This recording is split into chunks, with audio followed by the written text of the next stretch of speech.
Assalamualaikum warahmatullahi wabarakatuh. Bertemu lagi dengan saya di Jaya Santika di podcast Banten High.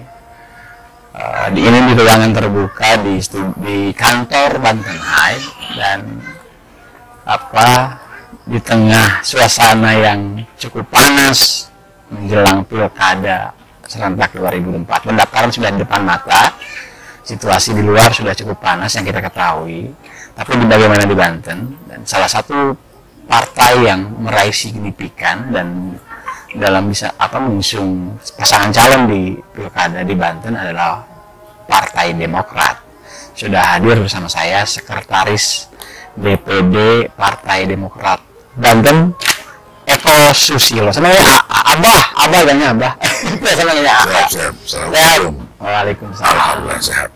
Soalnya kalau masih capek. Kan pilkada masih sibuk pilek Nggak sepilek, cuma lumayan memeras pikiran dan perasaan. Kalau mas perasaan mungkin kali ya. Terkadang mengalah tinggal ngikutin orang koalisi. Enjoy. Tapi sendiri kan alhamdulillah terpilih ya. Alhamdulillah. Baru pertama nyalon DPRD Banten. Siap. Terpilih. Alhamdulillah. Dan dapat kursi pimpinan. Insya Allah. Ini kalau tahun pilih lalu di dapil Serang kan nggak dapat ya. Siap. Sekarang dapat. Alhamdulillah. Apa tuh? Berkat doa dan dukungan masyarakat Serang dong. Oh iya. Terima kasih banyak ya, Gubernur baik kok, luar biasa lah. Wah, mantap. Dan kursi wakil ketua ya? Insya Allah dapat pimpinan. Tinggal nanti siapa yang dipilih oleh DPP. Belum ya? Belum. Oh, DPP itu ya? DPP itu. Oh, tapi kan nggak mungkin milih yang nggak kenal ya? Ya masa milih yang bukan salah. Masih pada dewan terpilih kan. Kabupaten kota juga katanya naik Kak? Kita naik di Kota Serang dari 4 ke 6 Pimpinan dulu tuh ya? pimpinan. Kemudian di Cilegon dari 2 ke 3. Kemudian dari itu 2 itu kita naik. Yang lainnya sama. Yang lainnya ada yang sama, ada yang turun. Tapi ya, Tapi secara overall sama waktu kemarin. oh gitu ya. Tapi rata-rata ada pimpinan lah begitu ya? Kita dapat di Pandeglang dan Kota Serang. Wah, luar biasa. Nah, artinya hasil itu membuat Demokrat makin percaya diri di pilkada ya? Iya nggak sih? Insya Allah. Dan beberapa daerah sudah ini ya? Sudah final pengusungan? Saat ini kita tinggal 3 lagi. Tinggal Kota Serang, Kota Tangerang, dan Pandeglang. Selain udah? Sudah insya Allah. 3 daerah itu kenapa belum, Pak?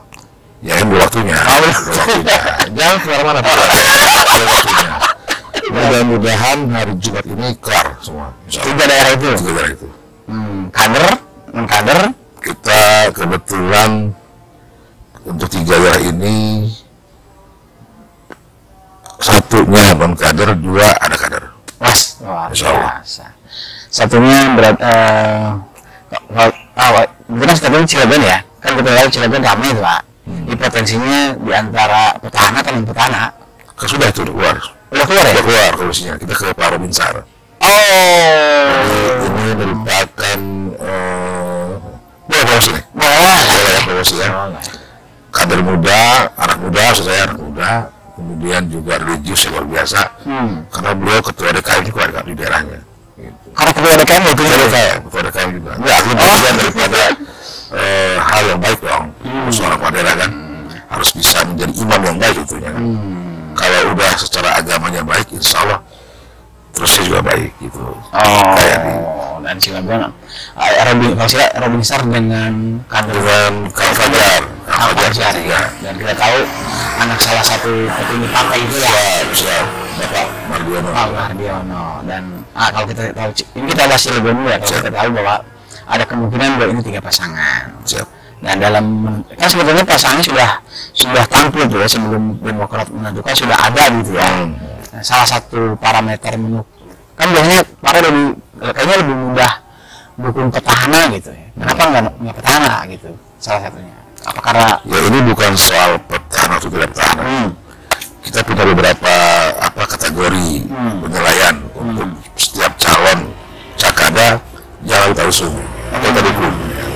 Ya kebetulan secara kita punya penilaian itu dari sekian banyak gambaran sekian banyak kategori, ya bisa lebih banyak lah.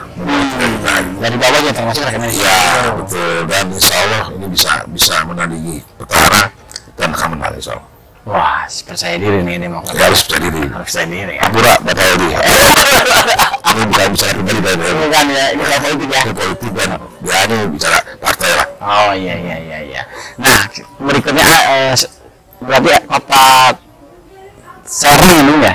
Siap. Kota Serang. Nah, kota Serang sendiri juga peluangnya ada 3 calon mungkin ya. Ya. 3 calon. Nah, kota Serang artinya Demokrat belum mengumumkan kan? Belum. Tapi sudah mengarah kemana? Sudah mengarah kemana? Tapi kita belum bisa ngomong itu. Bisa sih. Belum bisa ngomong. Yang pasti Seluruh lagi gitu nggak? seluruh calon sudah kita tawarkan.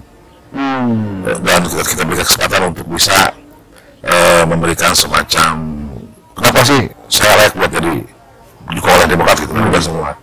Dan dari 3 itu ada 1 yang kita pilih. Dari yang sudah ada atau petahana bukan ya? Ya pernah tidak gimana? Itu gula saya Pak Yadi, kita harus Allah dulu. Oh iya, makanya besok ini besok tuh Jumat ya. Iya, besok Jumat ya. Jadi kalau misalnya ngomong sih langsung tayang nih.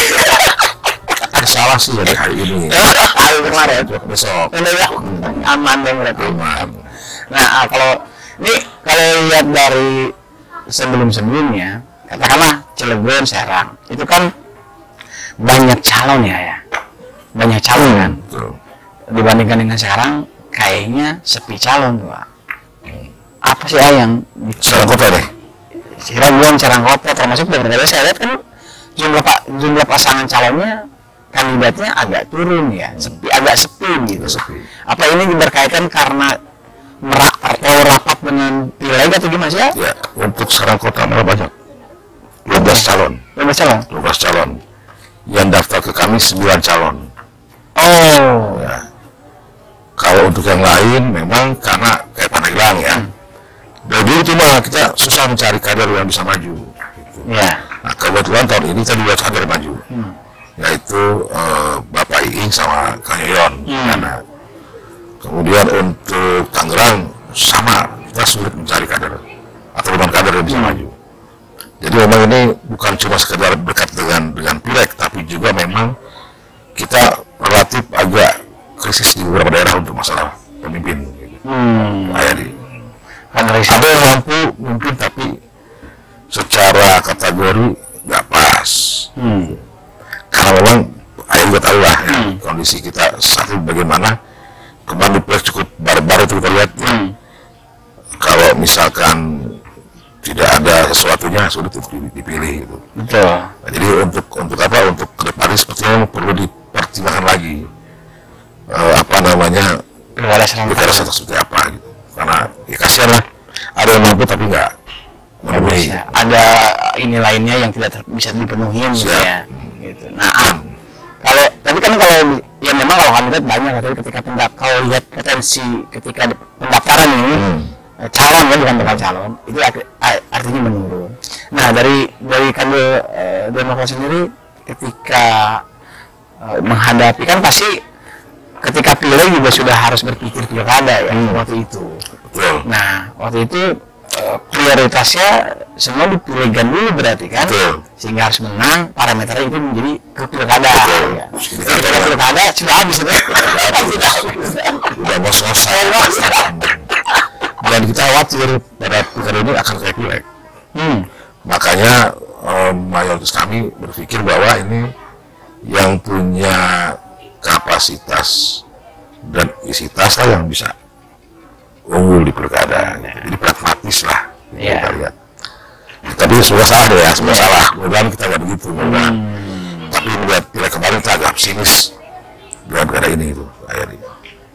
Dan salah satu yang mengejutkan sebenarnya di Pilgub Banten gitu ya, Demokrat ambil keputusan bergabung ya, walaupun posisinya kan tidak cepat gitu ya menjadi, tapi kan kita tahu bahwa Demokrat salah satu peraih suara cukup signifikan di lumayan lah ya di pilih provinsi ya, dan punya kader-kader hebat gitu.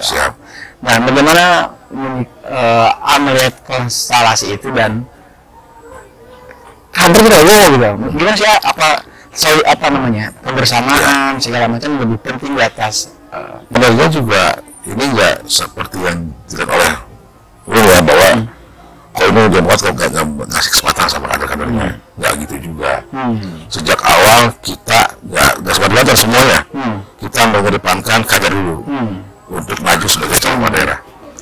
Dikasih kesempatan kita buat sosialisasi, kemudian mencari pasangan dan sebagainya, sudah kita lakukan semua itu. Jadi ketika sudah kita diberi kesempatan, kemudian pas saat mendekati, kita harus membuat rekomendasi segala macamnya. Tentunya ada beberapa hal yang dinilai, ya kapasitas, ya kemudian kesamaan visi misinya, lalu kemudian kemampuan untuk menggerakkan nanti kampanye dan sebagainya, kan itu dilihat semua.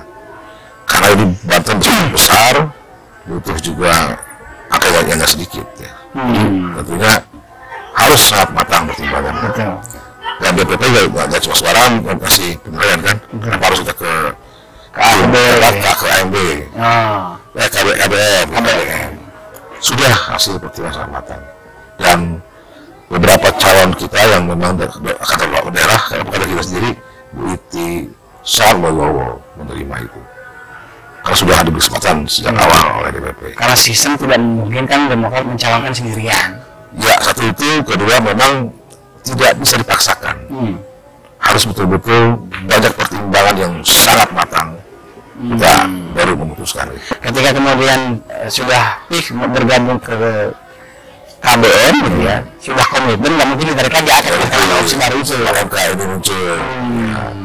Walaupun hampir seluruh kader ketika MK itu ramai, semua ada yang WA saya, telepon saya, datang ke pondok untuk menanyakan apakah Haja itu bisa kembali mencalonkan diri bersama Pak Arief misalkan. Kita bilang ini bukan lagi di kita bolanya, ini DPP punya. Tapi kita juga mungkin kan bicara komitmen. Ya. Menghindari komitmen juga yang paling bagus sebenarnya. Sangat baik lah. Manusia kan yang dipegang komitmennya. Jadi. Karena tadi sebenarnya SK gitu ya. Ya SK dan komitmen. Ya.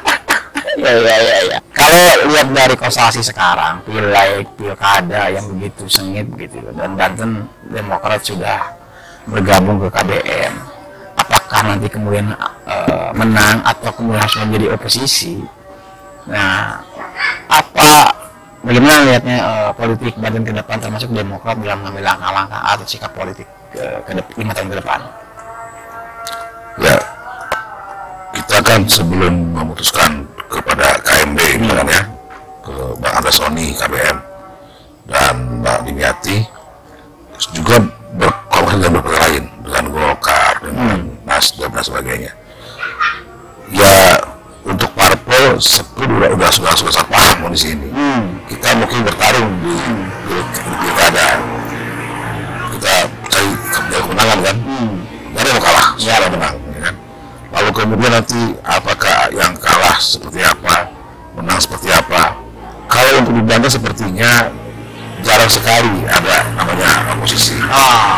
Ya, ketika sudah beres pilkada, biasanya sih sudah berakuar kembali, ngopi bareng lagi untuk berbicara ke depan, di waktu depan untuk kepentingan masyarakat. Jadi jangan khawatir lah. Walaupun sekarang kayaknya lagi tegang, kemudian gencatan segala macam, tapi insya Allah kalau untuk bicara rakyat masyarakat ke depan pasti bersatu kita. Bahwa politik itu seni dan momentum bersama. Ada momen bertarung, ada momen bersama. Apalagi di daerah ya. Di daerah. Kalau untuk di pusat bukan ranah kami. Pertanyaan terakhir, apa harapan 5 tahun ke depan, baik itu dari hasil pileg atau hasil pilkada? Ya tentunya saya pribadi selaku SDPD ya, berharap tentunya ke depan masyarakat Banten bisa lebih percaya kepada Partai Demokrat, dan tentunya kami juga berharap terus konsisten sesuai dengan amal ketum maupun pembina partai Bapak SBY, bahwa kita wajib untuk menyuarakan suara rakyat. Gitu. Jadi para dewan terpilih baik Kakot atau Provinsi Banten semua fokus bagaimana mendengar dan menyuarakan suara rakyat serta bagaimana program-program rakyat bisa dikedepankan gitu. Harapannya ya kalau sekarang kelima artinya pertama gitu kan. Langsung gitu. Harapan dan harapan ya. Dari harapan kecil target ya harus hari ini. Dari 5 ke 1 lagi. Oke lah, nggak kerasa juga mau maghrib ya. Kita udah ngobrol sore ini pilkada series dan sekretaris DPD Partai Demokrat Banten Eko Susilo. Podcast yang menarik dan mudah-mudahan kita ketemu lagi di podcast berikutnya. Terima kasih banyak. Wassalamualaikum warahmatullahi wabarakatuh. Waalaikumsalam warahmatullahi wabarakatuh.